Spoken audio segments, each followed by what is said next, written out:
This week, we are looking at various storms that happened in the Bible. And one of the storms that I want to focus on this week is the storm with Elijah. Here we see poor Elijah.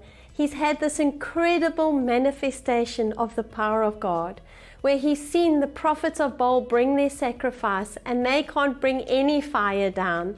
And then God brings this fire that completely annihilates their sacrifice. But then he hears Jezebel's after him and wants to kill him. And so the next day we find Elijah hiding in a cave. He's depressed, he doesn't know what his life's purpose is, and he's all alone. And God brings this incredible story to life in 1 Kings verse 19, where God says, go outside the cave and see what happens. In verse 11 it says, and behold, the Lord passed by, and a great and strong wind tore into the mountains and broke the pieces of rocks before the Lord. But the Lord was not in the wind, and after the wind an earthquake. But the Lord was not in the earthquake, and after the earthquake a fire. But the Lord was not in the fire, and after the fire a still small voice. So it was when Elijah heard it that he wrapped his face in his mantle and went out and stood in the entrance of the cave. Suddenly a voice came to him and said, what are you doing here, Elijah?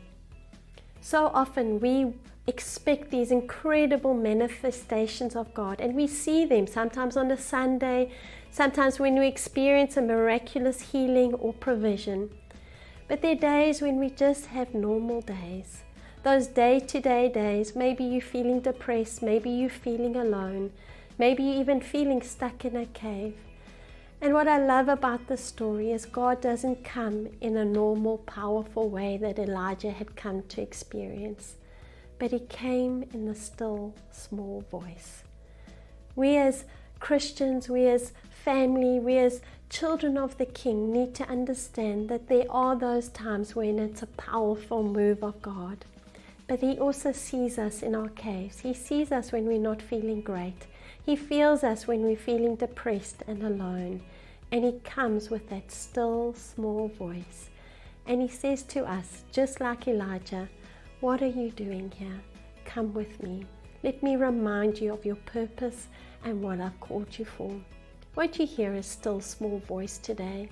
Don't look at the big loud storms that are going on.